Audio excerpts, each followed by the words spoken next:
What's up, guys? Trev here, and today you can see all the Ferraris are laid out, all the modern Hot Wheels Ferraris, because it's another Ferrari video, another Ferrari day. This is Hot Wheels right now is just Ferrari's world, and we are all living in it.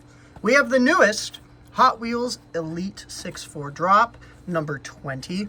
It is the 1967 Ferrari 330 P4, and it is the first Elite 6.4 Ferrari. This sold out. I don't know how long it took, but it did sell out, which is great because Elite 6.4 models have a reputation of sitting for eons. In fact, they've sold out a lot of them recently because they did a big like Black Friday sale. I saw the Audi, the Sportback, was being sold for $8. That's cheap. That is like the same price as a Hot Wheels Premium. So it really shows on some of these Elite 6.4s, Hot Wheels seems to be eating the cost on a lot of them because they just can't get them to sell and move out of the warehouses. So the only way that they get people to buy them is to issue heavy discounts. Here it is. This car is a very well-known race car, well-known in Le Mans. Very, like the Ford GT40, very well-known. You have the Ferrari official product sticker. 4-liter V12. This thing is a legend. Hot Wheels actually had a 330 P4 casting back in the day, and this is a completely new casting, first from Elite 6.4. Let's just open it.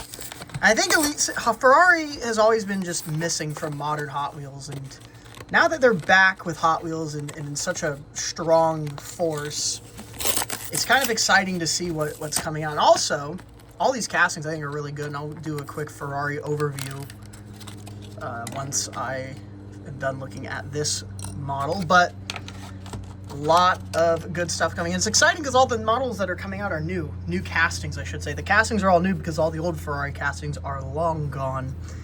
Here it is. So at Elite 6.4, you're going to get a bunch of details and all that fun stuff, metal on metal, uniquely tooled wheels. And is this thing going to roll? Yes, it is going to roll. It is a Hot Wheel. They are always going to roll unless it doesn't roll.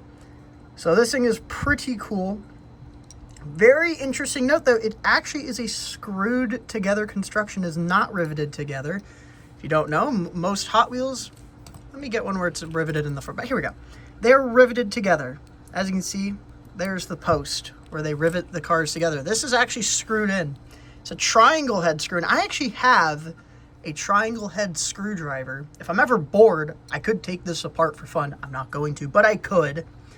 I remember because the old Hot Wheels Monster Jam trucks, I would do like chassis swaps and like stuff like that, and they needed a triangle screw. That's not the case anymore. The monster trucks are all riveted together now, but I actually have a triangle screw, so I can try and take that apart if I so desired. Here's the roundel number 3 on the side, though. You have the P there.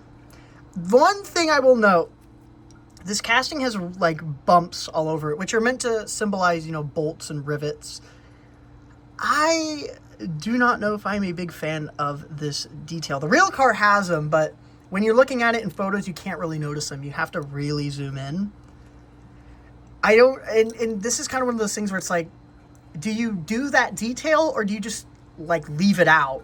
Because like from afar, the rivets look fine. To the human eye, they look fine. But when you get up close, they just look like really large. They look like almost like warts. I don't know.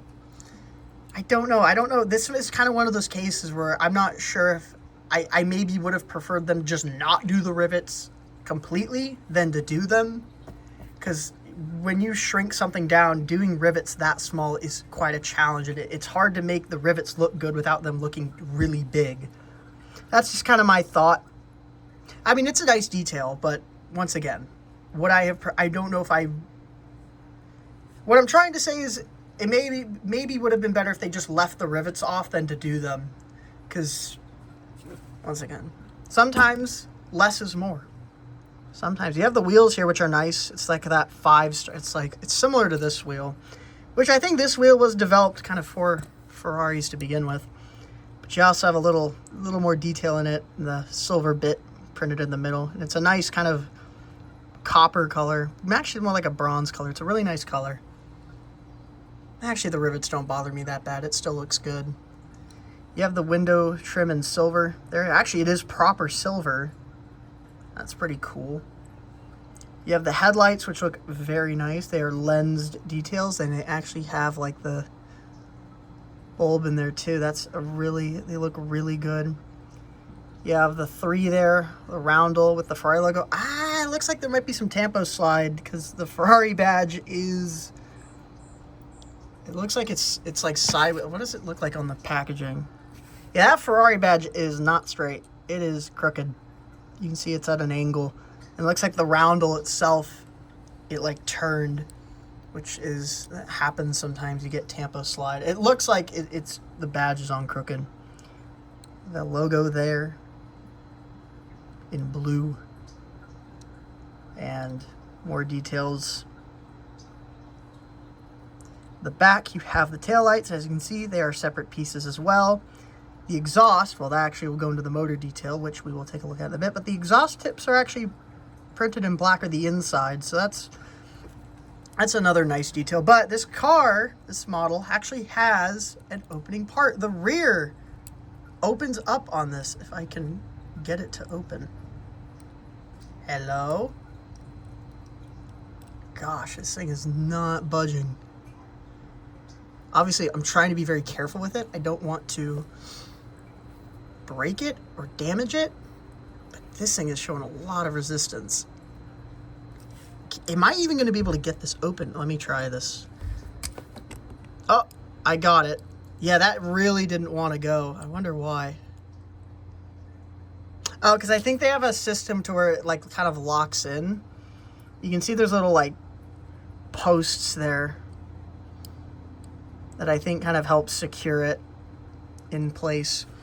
Well, the back does open. You have the spare tire there. It's actually a spare tire.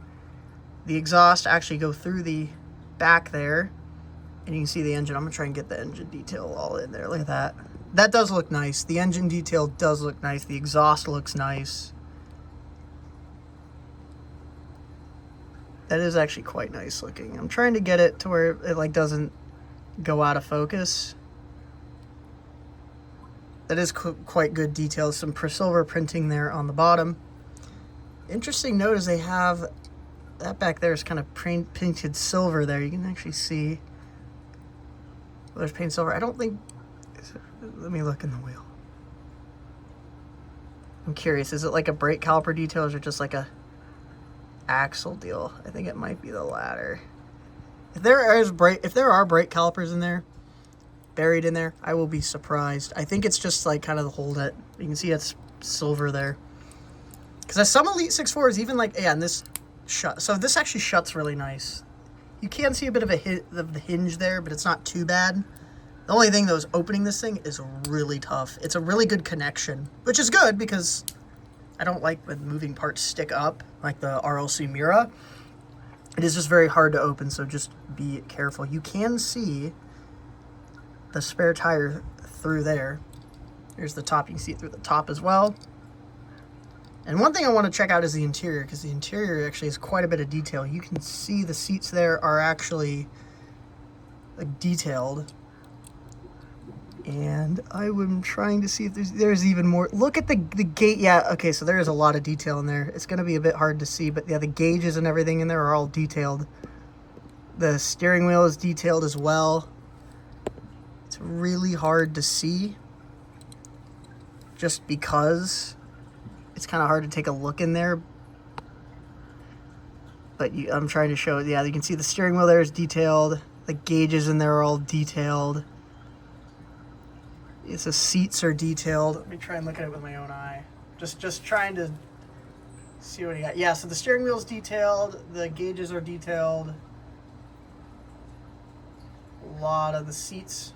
The seats are pretty easy to show. You can see them there. A lot of detail. The belts there are all detailed. This is a lot of good interior. Interior is nicely done on this one. This is really good. This might be one of the best, if not the best, Elite 6.4 they've ever done. And it is a very legendary Ferrari race car. It's a very nice release. I always say Elite 6.4 kind of excels when doing like race cars and hypercars or cars with a lot of fine details. They can really capture all of those details, and it adds to the Ferrari family here. So I brought out all of the first editions we've seen. We've had this is the third installment of the P family. We have the 312P. This is from the Heritage box set. We have the 499P this was from Circuit Legends Car Culture, and we had the 499P Modificata also from the Heritage set. We had the 250 GTO from Team Transport. There is a mosquitoes trying to attack me right now. Just bumped my tripod because even though it's December, it's still fairly warm, so the mosquitoes are in full force. 365 GTB4 Competizione. You had the F40, which is a super next year. Good luck finding that. The F50, the LaFerrari, and the SF90 Stradale. So this is the 10th one, and there are more coming. The Ferrari F1s are coming out next year. I think basic and premium. I think some leaks have shown there's basic ones coming. There's the Testarossa in premium that's coming out. There's also the 12 Cylindri in the main line and the 206 Dino in the main line as well. Very nice Elite 6.4. And this one did sell out. And it's good to see them actually selling these out and it not sitting for an eternity. Is a very nice model. It's just really, really good. Nice detail. And I like it a lot. And yeah, that is the very popular and hot right now Hot Wheels Elite 6.4 1967 Ferrari 330 P4. Very nice model. I quite like it a lot. Even though like the rivets, I don't mind them. From afar, I don't mind them. It's not terrible. Just kind of a thought I had when looking at images of it initially. But yeah, that's it.